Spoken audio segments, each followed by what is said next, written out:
Si Sei ay isang talunan na walang kwentang lalaki na nakatira sa isang bansang Japan na winasak ng digmaan, kung saan ang mga gumagamit ng mahiwagang tato na tinatawag na seal ay nagdudulot ng kaguluhan sa buong mundo. Sa takot para sa kanyang buhay at para makahanap ng kahit kaunting ginhawa ay nagsimula siyang mag-aral ng martial arts, ngunit dahil sa mababa niyang aura ay wala ni isang babae ang gustong lumapit sa kanya kahit 1 kilometro. Nagbago ang lahat ng isang madilim na gabi nang mapaharap siya sa dalawang walang kwentang magnanakaw na sinusubukan na pagnakawan ang isang palaboy, na tila wala namang ibang pag-aari maliban sa mga gamit na hirenggilya. Agad na kumilos si Sei na parang si Batman habang inatake siya ng dalawa gamit ang kutsilyo. Gayunpaman ay mabilis niyang naiwasan ang pag-atake at hinahablat ang braso ng isa, saka ito ibinagsak sa lupa ng parang pabigat at sa takot ay nagtakbuhan ang dalawang gun na parang mga duwag. Samantala ang palaboy na tila may tama ay basta na lang inilagay sa kanyang kamay ang isang maliit na bato na may tato. Inakala ni Sei na maaari niya itong ibenta para pagkakitaan pero sa sandaling napadikit ito sa kanyang balat, bigla itong nagningning na parang low budget na special effects at agad siyang kinuryente ng malala, agad na naglaho ang bato na katulad ng pagkawala ng kanyang ama at naiwan lamang ang marka ng tato sa kanyang palad. Nang pilit niyang humingi ng paliwanag ay nagsimula namang magsalita ang lalaking mga malalalim na pilosopikal na walang katuturan, parang isang taong nakaubos ng masyadong maraming mura at pekeng droga mula sa Ohio. Kinabukasan ay huli na si Sei sa klase kaya mabilis siyang tumakbo patungo sa kanyang paaralan at sa pagmamadali, hindi sinasadyang mabangga niya ang isang puting buhok na dalaga na nagngangalang Icy. Bilang isang tunay na sigma ay agad niyang sinabihan ang babae na lumayo sa kanyang daraanan. Ngunit hindi siya nagpatinag kay Icy na may mas mataas na Sigma instincts at agad siyang sinuntok ng malakas, sapat para mawalan ng malay ang isang matandang lalaki at nang napagtanto ng dalaga ang kanyang ginawa, maingat niyang hinawakan ang kamay ni Sei bilang paghingi ng paumanhin saka ipinaliwanag na ang kanyang reflexes ay automatikong bumabanat sa kahit sinong lalapit sa kanya.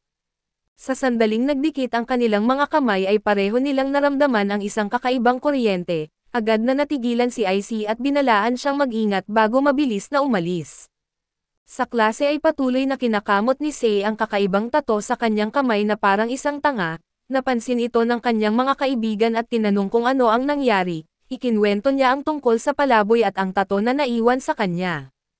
Matapos makinig ay isa sa kanyang mga kaibigan ang nagbahagi ng isang chismis tungkol sa isang secret weapon na nilikha ng gobyerno ng US na tinatawag na silang combat device, na di umano'y nalik at napunta sa ilalim ng mundo ng Japan at inilarawan ito bilang isang tato at inisip na maaaring iyon din ang nasa kamay ni Sei. Bago pa man siya makapagbigay ng opinyon tungkol sa mala Area 51 na conspiracy theory, isang kayumangging buhok na dalagang may matipuno na pangangatawan ang biglang sumingit sa usapan at nagsimulang magyaya ng shopping trip. Tinawag ni Sei ang dalaga bilang toko at agad na tumanggi pero dahil sa kulit nito ay napilitan siyang sumama. Habang namimili ay muling nakita ni Sei ang maputi na buhok na firecracker na binangga niya kanina. Kalmado itong humingi ng paumanhin sa pagsuntok sa kanya ngunit pagkatapos ay biglang nagpakita ng tunay niyang ugali na katulad ng ex ni Sei, at walang sabi-sabing inagaw ang kanyang cellphone bago tumakbo. Sa sobrang inis ay agad siyang humahabol habang pinapasok siya ng dalaga sa isang luma at abandonadong gusali at bago pa man niya matanong kung ano ang pakay nito, biglang sumabog ang galit ng dalaga at nagdemand na sabihin niya kung saan niya nakuha ang tato. Sa pag-alinlangan ni Sei na sumagot ay hindi na siya binigyan ng pagkakataon ng dalaga at agad siyang sinugod ng suntok. Naiwasan ni Sei ang unang atake kaso sa sumunod na saglit ay agad siyang sinipa at bumagsak sa lupa. Hinablot ng dalaga ang kanyang buhok at hindi sa romantiko na paraan bago siya binugbog ng walang awa, na muling nagpapaalala kay Sei sa kanyang dating ex at sa huli ay inilabas ng dalaga ang isang kutsilyo at handa nang saksakin siya, pero tulad ng isang tipikal na babae ay bigla siyang nagbago ng isip at umatras na parang hindi niya lang binugbog si Sei ng walang awa. Sinimulan niyang ipaliwanag na ang tato ay isang lihim na sandata ng US na nagbibigay ng supernatural na kakayahan at upang patunayan ito, kinuha niya ang isang piraso ng chalk at sinabing bawat tato ay may trigger upang ito ay ma-activate at sa kanyang kaso, chalk ang nagpapagana sa kanyang tato. Pagkatapos ay pinapa-activate niya ang kanyang tato na agad lumikha ng maliit na bola ng hangin na sumabog sa ere na parang bomba, dahilan upang mamangha si Sei at ipinaliwanag niya na ang mga tato ay lumabas sa mundo matapos itong may lihim ng isang traidor na siyentipiko, at ang trabaho niya ay hulihin ang mga ilegal na gumagamit nito tulad ni Sei. Matapos ibalik ang kanyang cellphone ay nagpasya siyang palayain ito. Pagbalik sa kanyang dojo ay hindi pinalampas ng kanyang lolo ang kanyang pagkatalo sa isang magnanakaw at binugbog siya ng todo. Pinangaralan siya na ang mahina ay walang kakayahang ipagtanggol ang katarungan kaya't kailangan niyang lumakas. Kinabukasan ay nakita ng puting buhok na babae si Sei mula sa isang kafe habang kasama ang isang lalaking nagngangalang Tom. Pinuna ni Tom na masyado niyang isinapubliko ang sikreto tungkol sa tato kay Sei. Sa halip na kunin na lang ito kaso hindi ito pinansin ng dalaga at sinabing siya na mismo ang hahawak sa sitwasyon. Simula noon ay sinimulan ni IC na sundan si Sei na parang isang stalker pero napaka-weak ng kanyang spy skills na mas weak pa kaysa sa kapitbahay ni Sei. Hindi nagtagal ay napansin siya agad ni Sei at ng kanyang mga kaibigan at matapos magtiis sa kanyang palpak na wanted spy routine, hinarap siya ni Sei at pinuna ang kanyang sobrang lantad na pagsunod. Labis itong dinamdam ng dalaga kaya't napilitan si Sei na subukang aliwin siya, kahit pakiramdam niya ay parang babysitter siya at di nagtagal ay nauwi ang kanilang usapan sa lakas at emosyon, pero bago pa nila ito mapag-usapan ng maayos ay biglang lumitaw ang isang musclehead na yakuza at sumugod sa kanila. Agad itong pinatulog ni Sei gamit ang isang suntok kaso biglang lumabas mula sa dilim si Tom na duguan ang ilong, at ipinaliwanag na ang lalaking iyon ay isang ilegal na gumagamit ng tato na matagal na niyang tinutugis. Biglang bumangon ang yakuza at pina-activate ang kanyang tato at saka pinasuntok si Sei na tumilapon sa kalsada. Habang naghahanda si Tom na labanan ang kriminal ay biglang bumangon si Sei at sumugod na parang isang hangal, kaso mahusay niyang naiwasan ang mga atake. Iginiit ni Tom na baguhan pa lamang ang lalaking iyon kaya't hindi pa nito ganap na naiintindihan ang kapangyarihan ng kanyang tato. Napansin ni Sei na puro lakas lang ang gamit ng kalaban kaya't ginamit niya ang kanyang martial arts upang makaiwas at agad na makapagpatama ng isang solid na suntok. Ngunit bago pa siya makapagdiwang ay biglang nagwala ang lalaki at hinawakan ang ulo ni Sei saka ito idiniin sa kalsada. Sinimulan siyang bugbugin ng walang awa at parang siya ang taong humihingi ng libreng wifi sa maling lugar. Sa gitna ng pambubugbog ay naalala ni Sei ang payo ng kanyang ama, at bigla siyang nakaramdam ng kakaibang enerhiya na parang cellphone na biglang nag-recharge mula 1%, biglang nagliwanag ang kanyang tato at isang madilim na bola ng enerhiya ang lumutang sa ere. Dumidikit ito sa lalaki at tinapon siya palayo na nagkalat ang kanyang mga laman loob sa paligid. Sa gulat ay pinanood ito ni na IC at Tom at tinawag ang itim na bola bilang Void Maker. Napagtanto nilang hindi nila inaasahang makikita ang perpektong gumagamit nito dito sa Japan. Kinagabihan ay nagmulat ng mata si Sei at nakita si IC sa harapan niya at laking gulat niya nang mapansin niyang nasa kanyang kwarto siya, habang nakaupo sina IC at Tom malapit sa kanya at litong-lito, tinanong niya kung ano ang nangyari at kung bakit sila nasa kanyang silid. Ipinaliwanag nilang nawalan siya ng malay matapos ang laban kaya't dinala nila siya roon, ipinakilala nila ang kanilang sarili at sinabing sila ay bahagi ng US Army Tattoo Retrieval Unit, na may misyon na bawiin ang lahat ng tato na lumaganap sa labas ng Estados Unidos. Pagkatapos ay inilahad ni IC ang dalawang opsyon ni Sei na sumali sa kanilang misyon, o puputulan nila ang kanyang kamay dahil ang tato ay hindi maaaring tanggalin kapag ito ay tuluyang sumanib sa katawan ng isang tao. Ipinaliwanag din niya na ang tato ni Sei ay tinatawag na Void Maker at dahil sa pagiging hindi matatag nito, maaari siyang mamatay kung hindi niya ito makokontrol at sa galit ni Sei sa kanilang pakikialam sa kanyang buhay, hiniling niya sa kanila na humingi ng tawad dahil sa gulong idinulot nila. Sa halip na humingi ng tawad ay kalmado siyang pinatikim ni IC ng kanyang sariling kapangyarihan at agad siyang pinabagsak. Sa huli ay isiniwalat ni IC ang isang nakakagulat na katotohanan na naiintindihan niya ng husto ang pakikibaka ni Sei, dahil sa kabila ng kanyang itsura at siya ay mas matanda kaysa sa inaakala.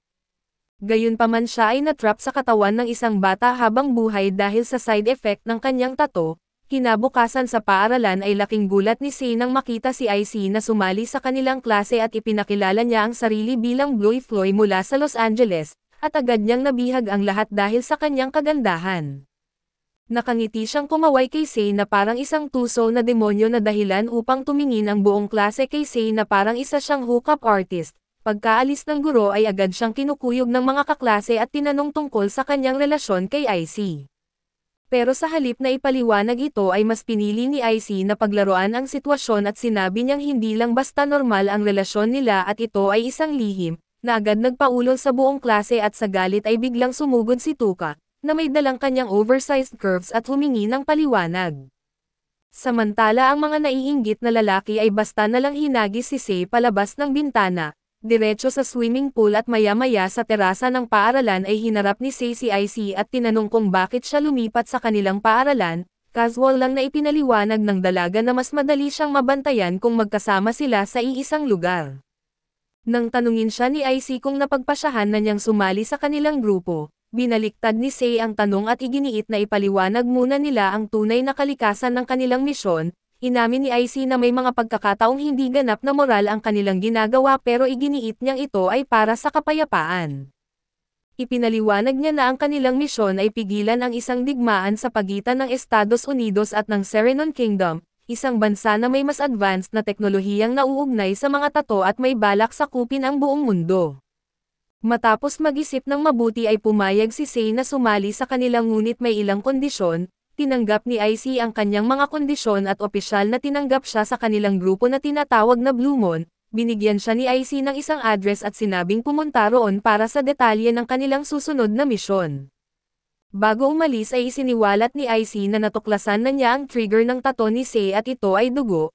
Nanlumo siya sa kanyang nalaman at kinagabihan ay sinubukan ni Sei na tumakas mula kay Tuka upang pumunta sa address na ibinigay ni IC, ngunit nakita siya ni Tuka at sinundan siya ng walang pag-alinlangan na parang isang tanga. Pagdating sa address ay pinindot niya ang doorbell kaso sa halip na si IC ay si Tom ang nagbukas ng pinto at agad siyang pinapasok sa loob, habang nagmamasid mula sa malayo ay nagsimulang gumana ang 3,000 na IQ brain ni Tuka na naramdaman niyang may kakaiba at nakakahinala. Nais sana niyang sundan si Sei kaso nag-alinlangan siya at sa huli ay nagpasya na lang umuwi, pero bago siya makalakad palayo ay isang gus-causing babae ang biglang tumingin sa kanya ng nakakatakot. Kinabahan si Tuka habang itinapat ng babae ang kanyang kamay sa kanyang noo. Gamit ang tato sa kanyang kamay ay kinontrol niya ang katawan ni Tuka, samantala si Sei ay pumasok sa bahay na inaasahan niyang isang lihim na hideout ng US Army at sa halip ay nadismaya siya nang makita na isa lang itong normal na bahay. Habang naglilibot napansin niya ang koleksyon ng idol songs at isang fluffy bunny plush sa kwarto ni Tom, na agad niyang kinwestiyon kung gaano kaseryoso ang kanilang organisasyon. Habang wala si IC na sinabi ni Tom kay Sei na mayroong lihim na basement sa bahay, inutusan siyang kunin ang isang kahon mula roon dahil kakailanganin nila ito sa lalong madaling panahon. Bumaba si Sei sa basement at laking gulat niya nang makita ang isang malaking training base na puno ng mga armas, kagamitan sa pananaliksik at mga gamit sa pagsasanay. Biglang may tumunog na doorbell sa itaas at binuksan ito ni Tom pero sa mismong sandaling iyon, isang payong ang biglang bumaon sa kanyang dibdib na dahilan upang agad siyang magdugo ng matindi. Narinig ni Sei ang kaguluhan kaya mabilis siyang tumakbo pabalik sa itaas at laking gulat niya nang makita si Tuka na nakatayo sa may pintuan, tulala at tila wala sa sarili at bumubulwak ang dugo mula sa kanyang kamay na may hawak na duguan na payong. Sa mismong sandaling iyon ay tumugon ang tato ni Sei sa dugo at nagsimula itong magningning sa isang nakakapanindig balahibo na paraan. Si IC ay nagtayo ng mga alarmang pangdetekta ng tato sa isang gusali at habang papalabas, biglang tumunog ang alarma at isang anino ang lumitaw na isa pang gumagamit ng tato. Hindi pa man nakakagalaw si IC ay inatake siya at mabilis niyang naiwasan ang pag-atake kaso nasira ang kanyang uniforme. Nagagalit siyang tumitig sa kalaban at tinanong kung bakit gustong magpasimula ng digmaan ang kaharian sa pamamagitan ng pagpapadala ng isang tauhan laban sa kanya. Ngumiti ang lalaki at sinabing wala na ang hari at reyna at ang kaharian ngayon ay pinamumunuan ng anak nilang si Arabat. Ipinakilala niya ang sarili bilang Behemoth Viper na isang miyembro ng personal na elite tattoo force ni Arabat na tinatawag na Brahman. Walang pag-alinlangan ay nagsimula ang laban ni na IC at Viper. Pinawalang labas ni Viper ang kanyang whip pero naiwasan ito ni IC at tumalon palabas ng basag na bintana. Habang tinutuya siya ni Viper sa pagiging duwag kaso lang si IC ay kalmado na sinabi ang dalawang malaking pagkakamali nito. Una ay hindi siya nito pinatay bago siya naka-activate ng kanyang tato, pangalawa ay sinira nito ang bago niyang school uniform at pumulot siya ng isang bato at inihagis ito patungo kay Viper. Sa sandaling bumagsak ito sa lupa ay bigla itong sumabog na isang malakas na pagsabog na nagdulot ng makapal na usok. Lumabas si Viper mula sa usok upang ipagpatuloy ang laban kaso nang mawala ang alikabok ay wala na si IC at nakatakas na siya patungo sa kanilang base. sa bahay ni Tom at Sei ay ipinaliwanag ni Tom na ang babaeng umatake sa kanila ay isang assassin na ipinadala ng kaharian. Kalmado na inamin ng babae na kontrolado lang niya ang katawan ni Tuka para sa laban na ito at itinuro ni Tom ang kahon na dinala ni Sei mula sa basement. Ipinaliwanag na naglalaman ito ng mga blood transfusion pack na maaaring gamitin bilang trigger ng tato ni Sei. Binalaan niya ito na gumamit lamang ng sapat na dugo upang palakasin ang kanyang katawan at isipan pero iwasang i-activate ang Voidmaker. Agad na tumakbo si Sei patungo sa kahon kaso hinarang siya ng assassin at sinaksak ang kanyang kamay dahilan upang tumulo ang dugo sa kanyang tato. Hindi pa sapat ang dugong tumulo upang ma-activate ito kaya't mabilis siyang nag-isip ng paraan upang makakuha ng mas maraming dugo. Napansin niyang nagkalat ang dugo ni Tom sa sahig matapos itong masaksak kanina at gamit ang isang mesa bilang shield, ay hinaharangan ni Sei ang sunod-sunod na pag-atake ng assassin. Nang masira ang mesa ay mabilis niyang kinuha ang payong ng assassin na basang-basa sa dugo ni Tom, sa sandaling napadikit ang dugo sa kanyang tato ay nagsimula na itong lumiwanag at ma-activate, nagningning ang kanyang tato at lumakas ang kanyang katawan at isipan. Sinubukan ng assassin na sunod-sunod siyang atakihin pero kitang-kita na ngayon ni Sei ang kanyang mga galaw at madaling nakaiwas gamit ang hindi nakakapaniwalang bilis. Gayunpaman habang lumalaban ay unti-unti siyang napapalibutan ng assassin hanggang sa maipit siya sa isang sulok at biglang sinuntok ng malakas. Napalugmok siya sa lupa at idiniretso ng assassin ang dulo ng payong sa kanyang balikat at itinulak ito palalim sa laman niya. Nang malapit nang tapusin ng assassin si Sei, biglang nagbalik ang kontrol ni Tuka sa kanyang katawan dahilan upang mabaliw ang assassin sa loob ng isang segundo. Sinamantala ito ni Sei at isang mabilis na atake ang nagpabagsak sa assassin, mabilis na lumapit si Tom at ginamit ang kanyang tato upang hilahin palabas ang assassin mula sa katawan ni Tuka, katulad ng isang profesional na exorcist na nagpapalayas ng isang demonyo. Matapos itong gawin ay masusing pinagmasdan ni Tom ang assassin at isiniwalat na siya ay bahagi ng Brahman at ito ang elite tattoo force ng kaharian. Ipinakilala niya ang babae bilang Iles at habang nag-uusap sila, biglang sumugod si Iles upang patayin si Tom pero mabilis na pumagitna si Sei at naibaon sa kanyang kamay ang payong. Sa tindi ng galit ay tinanong niya ang assassin kung bakit idinamay si Tuka sa gulong ito. Muli ay nagningning ang kanyang tato at nabuo sa kanyang kamay ang isang madilim na bola ng enerhiya. Patuloy itong lumalaki nang hindi niya makontrol at nabalot ng enerhiya ang buong bahay.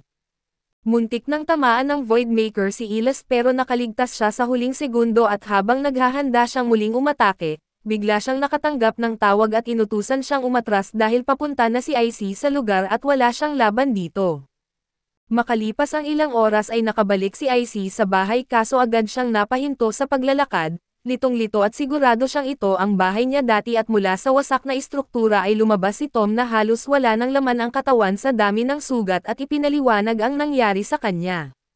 Sa basement ay sinimulan ni IC ang pagsasanay ni Sei sa labanan gamit ang kamay subalit mabilis siyang tinalo at binugbog ng walang awa, habang nakahandusay si Sei sa sahig. Isa-isa niyang itinuro ang mga bagay na dapat niyang pagbutihin.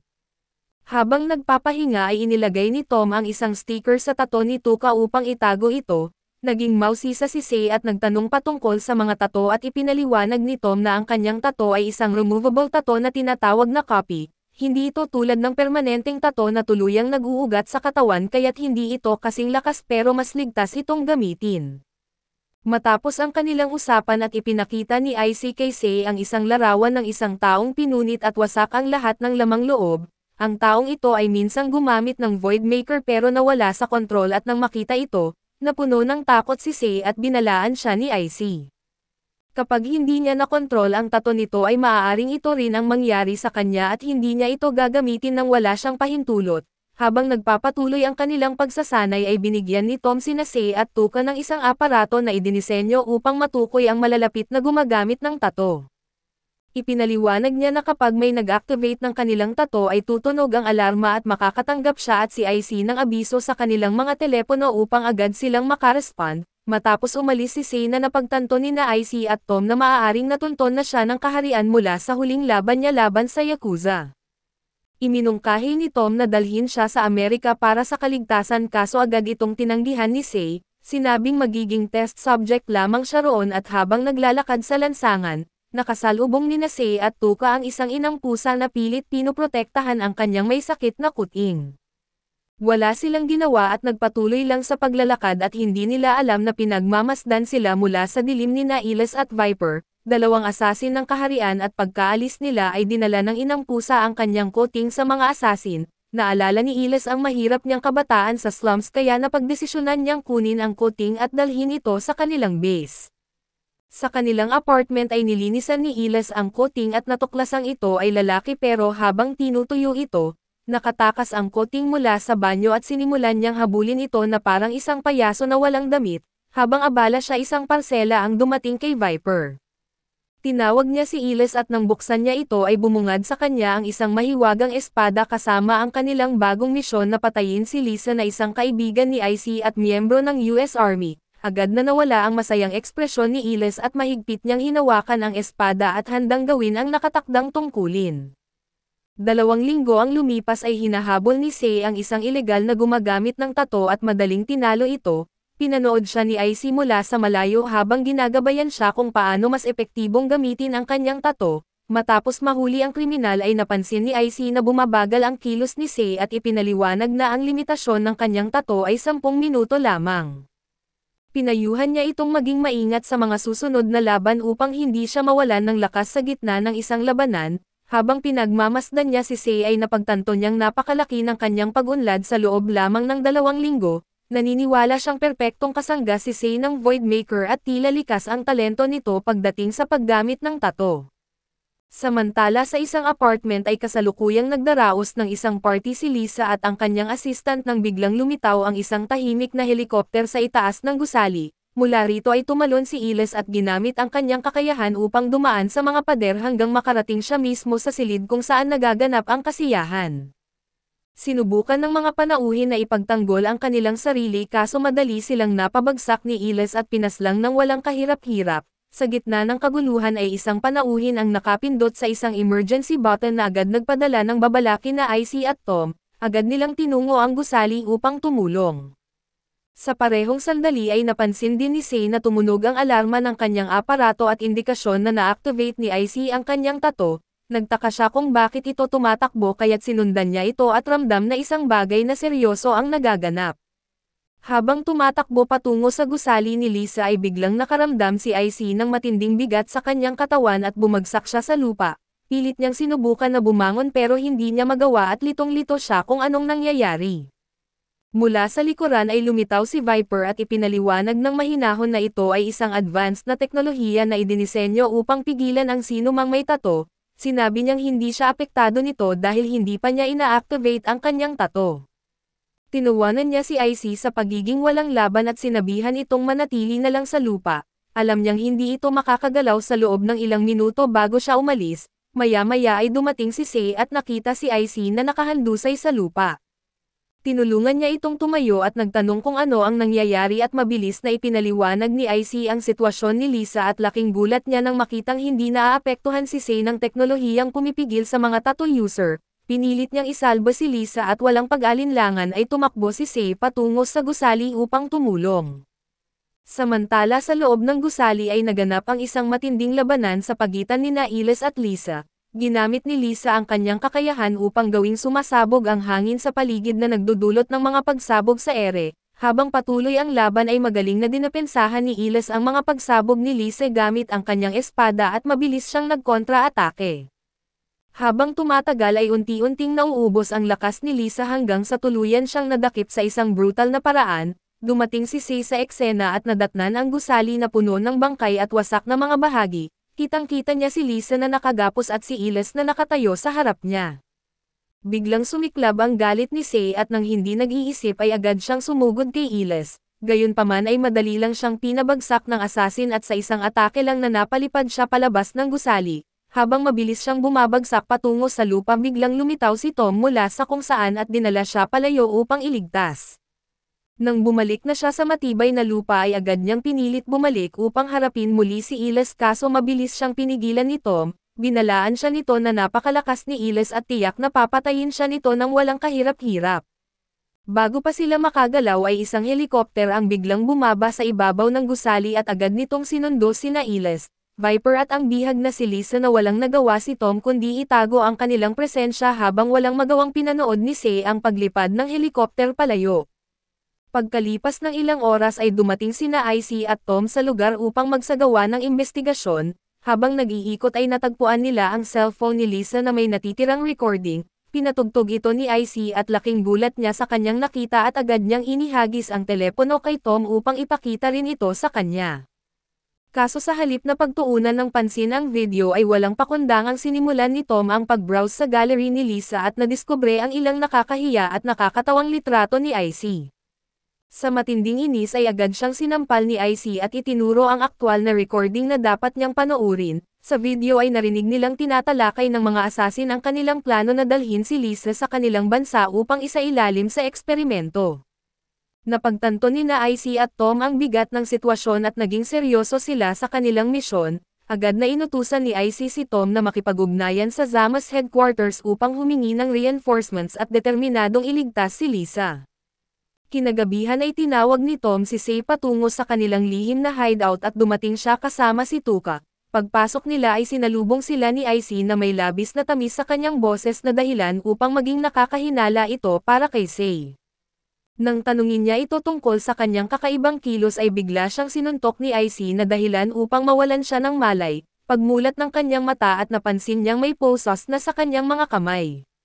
Litong-lito ay tinanong ni Sei kung ano ang nangyayari at ipinaliwanag ni IC na kailangan nilang protektahan siya dahil ang mga assassin ay nakatutok ngayon sa Voidmaker user. Upang mapanatili siyang ligtas ay ipinagbabawal siyang lumahok sa anumang labanan, mabilis na tumutol si Tuka at sinabing ayaw niyang maiwan kaso ipinaliwanag ni IC na may misteryosong koneksyon ang tato sa noo ni Tuka sa tato ni Iles. Sa tuwing ina-activate ni Iles ang kanyang tato at lumalakas din ang kakayahan ni Tuka na kasama ang kanyang pisikal at mental na abilidad, dahil hindi pa nila lubos na nauunawaan ang tunay na kalikasan ng tato ni Tuka, mas ligtas na itago muna sila sa labanan. Nang makaalis na si IC ay nagsimula si Sei sa kanyang over-the-top emotional rant tungkol sa kagustuhan niyang maging bayani at pagtangging manatili lang sa isang sulok. Naiinis na pinutol ni Tom ang kanyang drama at sinabihan na tumahimik at mag-isip ng mas maayos. Ipinaliwanag ni Tom na sa ilalim ng normal na kalagayan at matagal nang dinala si Sei sa Amerika bilang isang test subject para sa mga eksperimento, ang tanging dahilan kung bakit malaya pa rin siya ay dahil pinoprotektahan siya ni IC at hindi pa niya ito isinusumbong sa pangunahing hukbo tungkol sa kanyang Voidmaker tattoo. Dagdag pa ni Tom na kung mapapatay o mahuhuli si Sei ay malantad sa underground ang impormasyon tungkol sa kanya at kapag nangyari ito, siguradong haharapin ni IC ang matinding parusa sa pagtatago ng mahalagang impormasyong ito mula sa kanilang organisasyon. Sa kabila ng makatwirang paliwanag ni Tom ay nagpatuloy si Sei sa pagiging isang ganap na tanga, sa isang dramatikong pagpapakita ng kanyang pagiging blockhead ay pilit niyang pinakawalan ang sarili mula sa poses, dahilan upang magdugo ang kanyang kamay. Dahil hindi pa sapat ang katangahan niya ay aksidenteng na-activate ang kanyang tato mula sa dugo, at nagsimulang sumiklab ang kanyang kapangyarihan ng hindi makontrol, mabilis na sumugod si Tom upang pigilan ang kanyang walang ingat na kilos kaso sinuntok siya ni Sei at tinangkang tumakas sa basement facility. Gayunpaman ay agad natigil ang kanilang Prison Break 2.0 nang napagtanto nilang nakasara ang pinto ng basement at sa patuloy na pagiging gusto na maging bida ni Sei, idineklara niyang gagamitin niya ang Voidmaker upang wasakin ang pinto. Si Tom na tila nagsisisi sa lahat ng desisyon niya sa buhay ay walang nagawa kundi panoorin habang ina-activate ni Sei ang Voidmaker, ngunit sa halip na putulin lang ang pinto ay tuluyang sumabog ang kapangyarihan nito at sa loob lamang ng ilang segundo ay nilamon nito ang buong bahay, hindi nag-iwan ng kahit ano kundi isang napakalaking hukay sa lupa na may isang basement door na nakatayo pa rin sa gitna. Nakatayo sina Sei at Tuka doon ay parehong mukhang kompletong tanga, habang nakatitig sa pinsalang kanilang ginawa ay wala na ang bahay at ang buong kapitbahayan ay parang kakatapos lang makaranas ng alien invasion. Samantala sa daungan, sina Viper at Iles ay nagbibiyahe kay Lise gamit ang isang truck at balak sumakay sa isang barko at inakala nilang walang magiging problema, ngunit biglang lumitaw si IC kasama ang isang pangkat ng mga sundalo at pinalilibutan sila. Agad na inactivate ng dalawang assassin ang kanilang mga tato at lumapit upang makipaglaban, bago pa magsimula ang labanan ay biglang bumagsak mula sa langit ang bagong espada ni Iles na dahilan upang saglit na magulo ang lahat. Sinamantala ito ni Viper at umatake kaso mabilis itong naiwasan ni IC at habang ang ilang kawawang sundalo naman ay nadamay sa labanan, mabilis na dinampot ni Iles ang kanyang espada at sumugod upang labanan ang mga reinforcement. Habang hinugot ni Viper ang kanyang whip ay sinimulang wasakin ang lahat ng nasa paligid niya. Parang isang normal na araw lang sa opisina at walang kahirap-hirap nilang pinupulbos ang mga sundalo ng US Army. Si Viper ang sumisira sa karamihan ng mga kalaban subalit nakahanap ng pagkakataon si IC upang lumapit mula sa kanyang blind spot at nagpaputok ng maraming bala sa kanya. Sa inis niya ay isa lang ang tumama at habang ang iba ay iniwasan ni Viper na parang bida sa isang action movie at habang naglalaban, napagtanto ni IC na may kakayahan si Viper na kontrolin ang bigat ng mga bagay, dahilan kaya madali niyang naidepensa ang kanyang sarili. Mabilis siyang nagpalit ng bala patungo sa shock rounds at kinuryente si Viper, na nagpumiglas na parang buhay na manok na tinamaan ng kuryente. Kaso bago niya ito tuluyang mapabagsak ay ginamit ni Viper ang kanyang tattoo binding trick upang ipitin si IC sa lupa. Sa mismong sandaling iyon ay handa na siyang barilin ni Viper pero biglang lumabas si Lisa na kasama ang kanyang pangkat, matapos makatakas mula sa truck ay tinulungan niya si IC na tumayo, at magkasama nilang binugbog si Viper ng walang awa hanggang sa tuluyan itong nawalan ng malay sa lupa. Samantala ay natapos na ni Iles ang pagwasak sa mga reinforcement at tumungo patungo sa base ng komandante, pero bago niya maitamba ang leader ng mga sundalo ay biglang dumating si Sei sa eksena at nakasakay sa kanyang bisikleta, mukhang isang pilit na bayani sa isang comic book. Walang pagsayang ng oras ay sumugod si Iles upang harapin siya kaso ginamit ni Sei ang kanyang Voidmaker upang sirain ang kanyang espada. Sa halip na matakot ay inilabas ni Iles ang kanyang dalawang nakatagong espada at nagpatuloy sa pag-atake, tuluyang dinaig si Sei sa bilis at lakas. Nang maramdaman niyang hindi niya ito matatalo ay sinubukan ni Sei na tumakas sa pagitan ng mga container sa daungan, umaasang makahanap ng paraan upang makabawi sa laban at ginamit ni Iles ang kanyang kakayahan upang dumaan sa mga pader at bagay ng walang kahirap-hirap, kaya't kahit anong pilit ni Sei na tumakas ay nanatili siyang nasa likod niya at ginagawang walang silbi ang kanyang pagtakas. Habang pinapanood ang kaguluhan ay napag-isipan ni Tom ang isang teorya na sa tingin niya, gumagana lang ang kapangyarihan ni Iles kapag may tao na nakatingin sa kanya tulad ng isang sikat na eksperimento sa physics. Sinabi niya kay Sei na pumikit at dahil sa pagiging kaibig-ibig na tanga ni Sei ay talagang ipinikit niya ang kanyang mga mata sa gitna ng laban, kaso kahit anong gawin niya ay sinaksak pa rin siya ni Iles na sabay sabing hindi siya nag-iisa at si Tuka na nakatago sa malapit ay nanonood pa rin sa kanya. Natigilan si Sei sa takot habang lumapit si Iles upang tapusin siya, sa sandaling akala ng lahat ay tapos na ang laban ay biglang sumugod si Tuka na parang isang pabiglang bayani. Inactivate ang kanyang tattoo at naibigay kay Iles ang isang nakakagulat na atake. Nagsimula ang isang matinding laban sa pagitan nila kaso sa kabila ng pagsisikap ni Tuka, mabilis siyang napabagsak ni Iles at naiwan siyang walang laban sa lupa at habang pinagmamasdan ang pagkatalo ni Tuka, sa wakas ay nagising si Sei sa kanyang katangahan. Sa unang pagkakataon ay ginamit niya ang kanyang utak na lumikha ng isang void na bomb iyak sa lupa na dahilan upang silang tatlo at siya, si Iles at si Tuka ay mahulog sa malaking butas. Habang sinusubukang bumangon ni Iles mula sa pagkakahulog, sinamantala ni Sei ang pagkakataon at inactivate niya ang kanyang Voidmaker at binigyan si Iles ng isang napakalakas na suntok na nagpabagsak sa kanya, kaso habang nakatitig sa kanya napansin ni Sei na para siyang isang nakakatandang kapatid kaya't awkward niyang sinubukan na makipag-usap sa kanya. Bago pa siya makapagsalita ng maayos ay biglang lumitaw mula sa kung saan si Arabat ang bagong reyna ng kaharian, sa isang nakakaurat na kilos ay lumapit siya kay Sei na puno ng awtoridad, bigla siyang hinalikan ng walang babala at kalmadong pinuri ang kanyang potensyal bilang isang tattoo user. Hinangaan niya ang matalino na paggamit ni Sei ng Voidmaker upang iligtas si Tuka at Iles, habang nakatayo lang si Sei na parang isang clueless blockhead ay pilit na inuunawa ang nangyayari. Sinimulan ni Arabat na kalagkarin palayo ang mga asasin. Subalit bago pa siya tuluyang makaalis ay hinarang siya nina IC at Lisa at pilit siyang pinipigilan, sa halip na magpanik ay walang kahirap-hirap na ipinakita ni Arabat ang kanyang tattoo powers na nagbigay ng gulat sa lahat. Napagtanto nilang siya rin ay may Voidmaker tattoo pero mas advanced at mas makapangyarihan kaysa sa kay Sei. Sa gitna ng kanilang pagkagulat ay kalmado niyang sinabi kay Sei na iniiwan niya sa USA ang isang susi na may kaugnayan sa triggerless status. Binalaan niya siya na maghanda at sabay banggit ng isang misteryosong pangalan na The Source. Bago pa makapagtanong si Sei o makareact ang iba ay biglang naglaho si Arabat na dala ang mga asasin.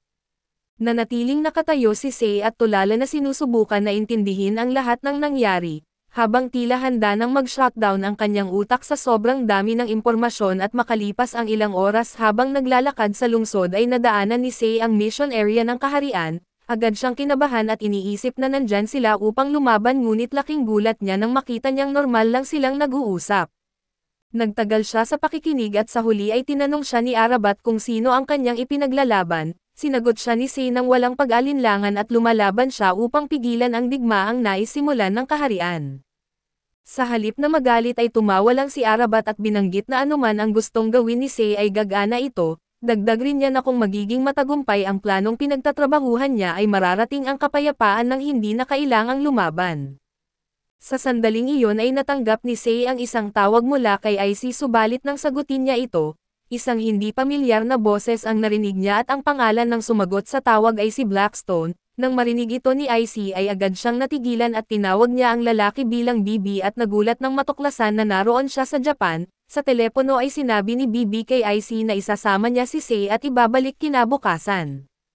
Makalipas ang ilang sandali ay dumating sina BB at Sei sa isang gusali. Ipinaliwanag niya na ito ay isang lihim na research center ng kaharian na kung saan isinasagawa ang pag-aaral sa mga tato. Dagdag pa niya ay ginagamit nila ang mga tao bilang mga test subject at sinabi rin ni BB na ngayong gabi, plano nilang atakihin ang laboratorio. Dahil sa pagiging walang preno sa utak ay agad na inactivate ni Sei ang kanyang Void Maker at sinuntok ang pader, dahilan upang mabutas ito at sabay silang pumasok sa pasilidad, habang naglalakad sila sa loob at natuklasan ni Sei na si BB ay gumagamit din ng isang triggerless tato na katulad niya. Nagtanong siya kung ilan pang gumagamit ng triggerless tattoos ang mayroon, at ipinaliwanag ni BB na kasalukuyang 4 lang sila nakapareho ng bilang ng sinaunang tattoo runes. Naging mausisa si Sei at tinanong tungkol sa mga ancient runes at ipinaliwanag ni BB na kontrolado ng mga runes ang kapangyarihan ng mga tato. Ang Estados Unidos ay may 1 at habang ang kaharian ay may 2 sa 4, ang huling isa ay nasa Japan at parehong nilalabanan ito ng Estados Unidos at ng kaharian upang makuha at makontrol. Habang patuloy silang naglalakad ay nakasalubong nila ang isang baliw na siyentipiko na nagngangalang Karma at ang namamahala sa pasilidad. Tinawag niyang traidor si BB at iginiit na dapat siyang parusahan sa pagtataksil sa kaharian. Nag-utos si Karma na atakihin sila ng kanyang hukbo ng artificially created tattoo users, habang sinusubukang unawain ni Sei ang sitwasyon at isiniwalat ni Karma na natuklasan na niya ang source ng mga tattoo. Agad nagtanong si Sei kung ano ito at ipinaliwanag ni Karma na ang source ay parang nucleus ng isang tattoo, ang nagdadala at nagpapalakas ng kapangyarihan nito at sa utos ni Karma. Sumugod ang kanyang mga test subjects upang patayin sina Sei at BB. Dagdag pa niya na kapag nawalan ng malay ang mga test subjects na ito ay agad silang mawasak. 2 sa mga ito ang umatake kay Sei gamit ang mga baril at isang malaking karit at pinilit ni Sei na iwasan ang lahat ng bala, habang ang isa pang test subject ay sinubukan na atakihin siya gamit ang kanyang karit. Si BB naman ay walang kahirap-hirap na pinupulbos ang maraming test subjects ng sabay-sabay at sa isang iglap. Napaligiran si Sei ng mga kaaway ngunit biglang sumugod si BB sa harapan niya at pinatumba ang lahat ng kalaban sa isang iglap. Sa takot na sumabog ang mga test subjects ay nagkubli si Sei sa sarili niyang Void Maker kaso walang nangyaring pagsabog. Nagulat si Karma at tinanong kung anong ginawa ni BB at ipinakita niya na ginamit niya ang Void Maker upang maingat na alisin ang mga pampasabog mula sa loob ng katawan ng mga test subjects, nang hindi sinisira ang kanilang mga laman loob. Nang mawalan ng kontrol sa kanyang puwersa ay sinubukan ni Karma na tumakas subalit agad siyang hinabol ni BB. Sa isang mabilis na atake ay pinabagsak niya si Karma kasama ang kanyang assistant. Agad silang inaresto ng hukbo para sa paggamit ng mga tao sa kanilang eksperimento. Samantala sa isang misteryosong kuweba sa kabilang bahagi ng lungsod, si Arabat kasama ang kanyang vice captain na si Cal at si Iles ay natagpuan ang ika-4 na ruin. Sa loob ng kuweba ay isang napakalaking nagliliwanag na mahiwagang kristal ang bumungad sa kanila. Pumasok si Arabat sa loob nito at sinubukan na makipag-ugnayan sa mahiwagang kapangyarihan nito at iniutos kay Cal at Iles na manatili sa labas bilang bantay. Makalipas ang ilang oras na nagsimulang magsanay si Sei sa mas maingat na paggamit ng kanyang Void Maker, sinusubukang pagtuunan ng pansin ang long-range attacks at precision control. Nilapitan siya ni Bibi at ipinaliwanag na ang mga tato ay may waves at frequency. Sinabihan niya si Sei na magsimula sa paggawa ng maliliit na chunks ng enerhiya na parang kasing liit lang ng hibla ng buhok, upang maiwasan niyang aksidenteng burahin ang isang tao mula sa mundo. Kinagabihan ay nagtagpo sina IC at Bibi, tinawag niya siyang dating major ng US Army at nag-usap sila tungkol sa potensyal ni Sei at sa kanilang pag-uusap ay lumabas ang isang misteryosong oscillator na pag-aari ni Sei, ngunit hindi niya pa ito nalalaman. Sa pagpapatuloy ng kanilang pag-uusap at tinanong ni IC kung bakit iniwan ni Bibi ang US Army at sumama sa kaharian, sa halip na direktang sumagot ay simpleng sinabi ni Bibi na sinusubukan niyang iligtas ang lahat at nang mapansin ni IC na umiwas si Bibi sa tanong, nagpatuloy siya sa pangungulit. Sa huli ay bumigay si Bibi at bahagyang nagbukas ng kanyang saloobin. Ipinahayag niya na ang tunay na plano ni Arabat ay kontrolin ang lahat ng 4 na ruins at gamitin ang kapangyarihan ng mga tato upang isulat muli ang realidad. Sinabi niya na posible nang natagpuan ng kaharian ang ika-4 na ruin, kaya't sa halip na hanapin ito mas mainam na protektahan na lamang ng US Army ang pangatlong ruin na nasa kanila. Nangako siyang pipigilan si Arabat kaso hindi ito pinaniwalaan ni IC. Tinawag niya itong makasarili at sinabing lagi niyang inuuna ang sarili niyang plano at hindi pinapansin ang mga taong sumusuporta sa kanya. Sa halip na sumagot ay simpleng umalis siya at iniwanan si IC ng isang babala na bantayan si Sei at siguraduhin niyang hindi ito lilihis sa tamang landas, samantala sa kabila ng babala ni Blackstone ay isang puwersa ng 20 tattoo users at mga sundalo ng US Army na pinamumunuan ni Kel Sanders ang sumugod upang atakihin ang kuwebo kung saan sinusubukan na makipag-ugnayan nina Arabat at ng kanyang elite squad na Brahman sa ruin. Kasama sa team na ito sina IC, Sei, Tuka at ilang elite army members at habang nasa loob ng helikopter, sinubukan ni Colonel Sanders na i-hype up ang misyon sa pamamagitan ng pagpapaliwanag na posibleng may napakalakas na tattoo power na nakatago sa kuweba, katulad ng mga nasa Estados Unidos. Ipinakilala niya si Sei sa buong pangkat at tinawag siyang kanilang Star Void Maker user at mataas ang inaasahan nila sa kanya. Pagdating nila sa kuweba ay walang sinayang na oras ang army at agad nilang pinaputukan ng missiles at bala ang lugar mula sa mga helikopter. Habang nagsisimula ang pag-atake ay tumalon mula sa mga helikopter sina Sei, IC at iba pang tattoo users na parang mga action movie extras pero bago pa sila makapasok, lumabas mula sa kuweba si Cal Shear at ito ang vice captain ng Brahman. Dahil siya lang ang nakaharang sa kuweba ay isang mayabang na tattoo user ang sumugod sa kanya, ipinapakita ang kanyang kapangyarihan kaso bago pa siya makapag-react ay bigla siyang bumagsak sa harapan ni Cal. Labis siyang naguluhan at napatingin sa kanyang katawan at huli na nang napagtanto niyang nahati na siya sa dalawa, sa nakamamanghang kalmado ay lumakad si Cal na parang isang chef na naghiwa ng gulay, at walang kahirap-hirap na pinugutan ng ulo ang susunod na lumapit sa kanya na tila nagpapakita lamang ng kanyang kakayahan. Kasabay nito ay lumitaw mula sa likuran niya ang 6 pang maids at lahat sila parehong delikado at kasing lakas ni Cal. Ipinakilala niya ang mga ito bilang kanyang mga assistants na handang patayin ang sinumang lumapit. Hindi nagtagal ay napilitan sina IC at Tom na makipaglaban sa isa sa mga maids at habang pinagpapawisan si IC sa laban, napansin niyang may kakaibang kakayahan ang kalaban nila na isa itong copy tattoo user, at napapantayan nito ang bawat galaw nila sa laban. Sa kabilang panig ang tenyente ng tattoo retrieval unit at ilang sundalo ng army ay sabay-sabay na umatake kay Cal. Tumalon sila sa ere at nagsabog ng sunod-sunod na bala na halos punuin ang langit ng putok. Kaso sa isang iglap ay madaling napigilan ni Cal ang lahat ng bala gamit ang isang air barrier. Ni isang bala ay hindi tumama sa kanya at nang tingnan niya ang battlefield gamit ang kanyang nakakatakot na spiritual pressure ay agad nitong tinapon sa ere ang mga sundalo, na parang mga basahan na tinamaan ng isang matinding bagyo. Sa kabila ng kaguluhan ay tumakbo si Sei patungo sa kuweba na iniisip na maaari niyang malalampasan si Cal upang direktang harapin si Arabat. Sa sobrang kampante niya ay inakala niyang naiwan na niya si Cal sa likod, ngunit sa isang iglap ay bigla siyang nasa harapan niya. Sa isang malupit na atake ay mabilis siyang tinataga ni Cal na dahilan upang tumilapon siya at tuluyang mawalan ng lakas upang lumaban. Samantala sa mas malalim na bahagi ng kuweba isang tauhan ni Arabat ang nagulat sa kanya tungkol sa dami ng kalaban at ang kanilang kapangyarihan. Napagtanto ni Arabat na kahit si Cal ay maaaring mapagod kalaunan na lalo na dahil napakarami ng mga kalaban, upang mapanatili ang kanyang puwersa ay ipinagkaloob niya ang bahagi ng kanyang kapangyarihan kay Iles, pansamantalang kinontrol ang kanyang katawan upang tulungan si Cal sa laban. Sa sandaling iyon ay lumabas si Iles sa battlefield sa halip na isang normal na anyo, nag-transform siya bilang isang napakalaking halimaw na kahawig ng isang nakakatakot na pusa at walang pag-alinlangan. Sinimulan niyang atakihin ang mga helikopter ng US Army at pinunit ito na parang mga laruan. Isa-isa ay bumagsak ang mga helikopter sa apoy at pagsabog ay napansin ni Colonel Sanders ang matinding panganib, kaya't hinatak niya si Tuka at tumalon mula sa kanilang helikopter bago ito tuluyang sumabog. Paglanding nila sa lupa ay agad lumitaw si Cal sa harapan niya na parang anino, handang umatake gamit ang kanyang espada sa isang mabilis na paggalaw.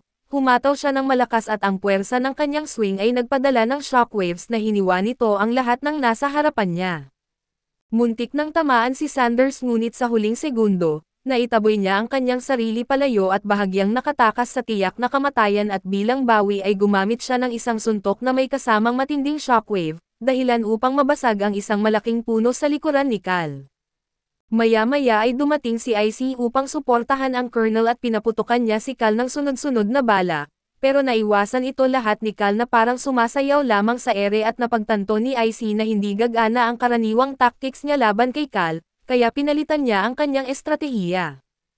Ginamit niya ang kanyang tato upang manipulahin ang hangin at binabaan ang density nito sa paligid ni Cal upang pansamantalang ikulong siya. Nang hindi makagalaw si Cal ay sinamantala ito ng Colonel at tumakbo pasulong, inihatid ang isang malakas na suntok na tumama ng diretso kay Cal.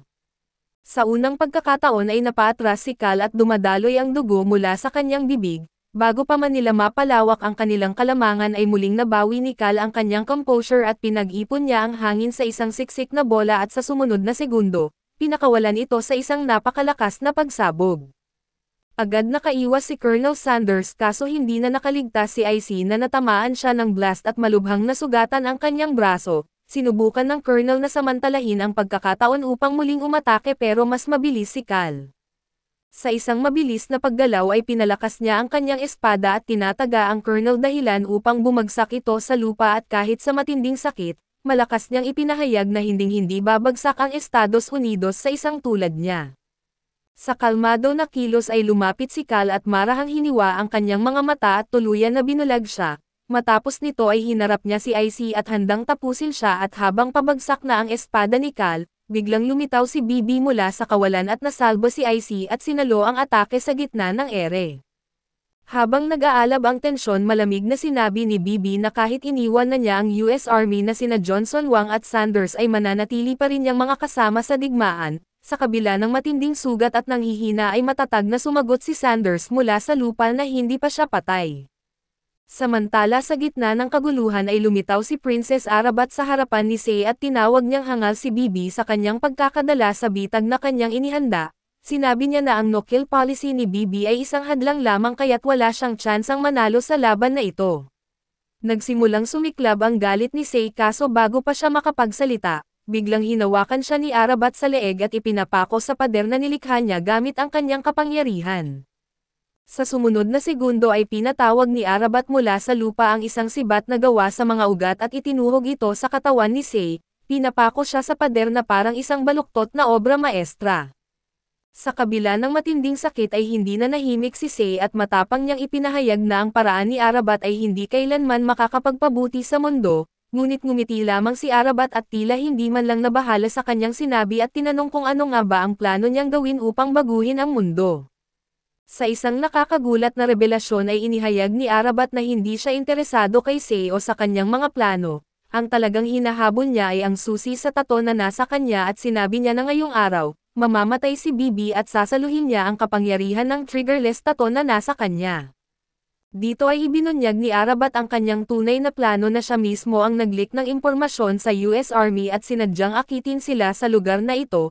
Alam niyang pupunta si BB dahil may personal siyang dahilan at alam niyang nagkaroon ng relasyon sina BB at IC noong nasa US Army pa sila, kaya tiyak na babalik si BB upang iligtas siya. Samantala sa gitna ng labanan ay nagbiro siya kay Cal at tinanong siya kung mahal ba siya nito. Sa sobrang gulat ay hindi nakapagsalita si Cal kaso biglang namula ang kanyang mukha. sinubukan niyang isisi ito sa labanan pero tinawanan lamang siya ni Bibi at iginiit na ang isang tunay na mandirigma ay hindi natatakot ipakita ang kanyang damdamin. Sa isang napilitang pag-amin ay iginiit ni Cal na mahal niya nga si Bibi kaso sa sumunod na sandali ay biglang hinatak ni Bibi si Icy sa kanyang mga bisig at sinabing pasensya dahil si Icy lang ang totoong laman ng kanyang puso. Nagwala si Cal sa galit na tila isang baliw na handang patayin siya sa isang iglap. Handa na siyang sumugod para sa isang matinding laban kaso mabilis na sinabi niya kay Icy na iligtas si Sei habang hawak niya si Cal. Habang nagmamadaling tumakbo siya patungo dito ay nagtago muna siya sa likod ng isang bato at pinaputukan si Arabat. Subalit hindi man lang ito nagalaw ni Arabat at ang kanyang madilim na aura ay automatikong nagharang sa bala. Muling ngumiti si Arabat at pinatawag mula sa lupa ang mas maraming ugat. Pinulupot si Icy at iniangat siya sa ere na parang isang ritualistikong dekorasyon. Samantala ay nagpatuloy ang matinding laban ni Bibi at Cal at nagawang bigyan ni Cal ng isang malakas na atake na dahilan upang siya ay bumagsak malapit kay Sei at sa puntong ito, isa sa mga braso niya ang naputol sa laban. Malubha niya na tinitiis ang sakit pero sa huling sandali ay sinulit niya ang natitirang enerhiya ng kanyang core, humihiling ng 5 minuto pang lakas at sa isang himala ay tumugon ang kanyang core at gamit ang natitirang kapangyarihan nito. Muling idinikit ni Bibi ang kanyang naputol na braso na bumangon siya at sumugod muli sa laban. Ang labanan sa pagitan niya at Cal ay umabot sa isang matinding sukdulan na isang sagupaan na maaaring magbago ng kapalaran ng buong mundo, habang parehong walang tigil sa pag-atake ay naghagis si Bibi ng mga Dark Void Spheres kay Cal, pero nagawang hadlangan ni Cal gamit ang kanyang air barrier. Sa pag-aakalang mapapaigting ni Bibi ang kanyang kalamangan at biglang binasag ni Cal ang sarili niyang barrier, dahilan upang mga matatalim na piraso nito ay lumipad na parang bala at tumama sa katawan niya.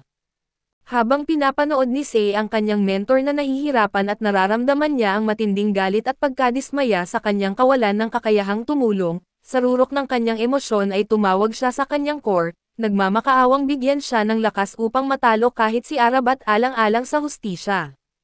Sa sagot ng kanyang core ay isang hagupit ng enerhiya ang pumutok mula sa kanyang katawan, pinagbabagsak ang mga sibat na nagpapako sa kanya sa pader at bilang iyon ay ang kapangyarihan ng triggerless tattoo ni Sei ay humihina kasama ang tattoo ni Cal, kaya't nagkaroon ng pagkakataon si Bibi upang ibigay ang kanyang huling atake. Sa isang malakas na suntok ay napabagsak niya si Cal at nawalan ito ng malay, pero ang laban ay nag-iwan kay Bibi ng matinding sugat at nang matapos ang huling 5 minutong lakas na hiniling niya sa kanyang core, nagsimula siyang kainin ng kanyang sariling tattoo mula sa loob. Halos hindi na siya makapagsalita pero sa kanyang huling lakas ay tinawag niya si Sei at sinabing dapat niya siyang i-absorb. Gulat at takot ang naramdaman niya na hindi niya matanggap ang ideya ng paglunok sa kanyang sariling mentor. Gayunpaman sa isang sulok si Arabat ay nakangiti at alam niyang may pagkakataon siyang kunin si Bibi para sa sarili niya. Bago pa siya makagalaw ay biglang lumabas si Colonel Sanders mula sa isang helicopter at sa desperasyon ay pinaputok niya ang isang missile papunta sa ruins. Idineklara niya na kung hindi mapapalawak ng Estados Unidos ang kontrol sa mga tattoo ay wala nang ibang dapat gumamit nito at sa pagkakita nito, hinihinto ni Arabat ang kanyang plano sa sandaling iyon at itinutuon ang kanyang kapangyarihan upang pigilan ang missile. Nagresulta ito sa isang pagsabog sa ere na nagpakalat ng apoy at kaguluhan sa battlefield. Samantala alam ni Bibi na wala ng oras kaya't direktang inutusan niya ang core ni Sei at iniiwasan ang pag-alinlangan ng binata. Sa isang iglap ay tumugon ang core ni Sei at nilamon siya kasama ang kanyang tattoo. Para kay Sei ay pakiramdam niya ay pinapanood niya ang isang taong ngumunguya ng isang malutong na tsokolate bar, kaso ang tindi ng eksena ay nagtanggal ng anumang humor sa kanyang isipan at sa matinding pagkabigla, bumagsak si Sei sa lupa at tuluyang na-overwhelm sa kanyang ginawa. Bago pa siya makabawi ay biglang lumabas mula sa kagubatan si Tuka at tinatawag ang kanyang pangalan. Sa kanyang mukha ay nakikita ang matinding saya at ginhawa na tila isang liwanag sa gitna ng kanyang madilim na mundo. Mabilis siyang tumakbo papunta kay Sei at binigay ang lahat ng lakas niya upang makarating sa kanya, pero bago pa siya makalapit at isang nakakatakot na anino ang lumabas mula sa kawalan at siilas sa kanyang anyong halimaw na pusa. Sa isang iglap ay walang kahirap-hirap niyang nilamon si Tuka ng buo na walang iniwan na bakas ng kanyang presensya. Nanlumo si Sei at nagulat habang isa na namang bahagi ng kanyang mundo ang pinilas sa kanyang harapan, sa malayo ay nakangiti si Arabat na tila nasisiyahan sa kanyang prediksyon tungkol sa hinaharap. Balang araw si Sei ay lalapit rin sa kanya at aniya ay gugustuhin nito na lumapit sa kanya dahil sa paghihiganti para sa pagkamatay ng kanyang mentor na matalik nitong kaibigan, kasabay ni Iles ay biglang naglaho si Arabat sa manipis na hangin. Makalipas ang ilang araw ay nag-iisa si Sei sa isang madilim na eskinita at walang sino mang natitirang kasama niya, habang pasan niya ang bigat ng kanyang mga desisyon at sa kanyang pagmumuni-muni, lumapit sa kanya ang isang matandang lalaki. Nang tingnan niya ito ng mabuti ay napagtanto niyang ito ang parehong lalaki na nagbigay sa kanya ng tato noong gabing iyon na nagbago sa kanyang buhay. Ipinakilala ng matanda ang sarili bilang Wiseman at ipinahayag na siya ay isang dating kaibigan ni Bibi. Sa isang malalim na tinig ay ibinahagi ni Wiseman ang huling habilin nito na burahin ang lahat ng tato mula sa mundo. Sinabi niyang ito na ngayon ang responsibilidad ni Sei at ang misyon na ipinagkatiwala sa kanya ng kanyang mentor. Habang nakikinig ay walang imak 7J si Sei at ang kanyang isipan ay puno ng naguguluhang emosyon at alaala ng lahat ng nangyari, pero sa kauna-unahang pagkakataon sa loob ng ilang araw ay isang bagong pakiramdam ang gumising sa loob niya na isang misyon, isang layunin na kailangan niyang tuparin. Ang ideya ng pagtatapos ng misyon ng kanyang mentor ay muling nagpasiklab ng apoy sa kanyang loob, sa kauna-unahang pagkakataon ay nakaramdam siya ng motibasyon upang kumilos muli. Huminga ng malalim si Sei at tumingin kay Icy na ang natatanging kasamahan niyang natitira. Ang habilin ni Bibi ay nagbigay sa kanya ng bagong dahilan upang ipagpatuloy ang laban at nagpasya siya na kailangan niyang tipunin ang kanyang mga kakampi, maghanda para sa isang huling pagsugod at harapin ang kaharian upang tapusin na ang kaguluhan na dulot ng mga tato.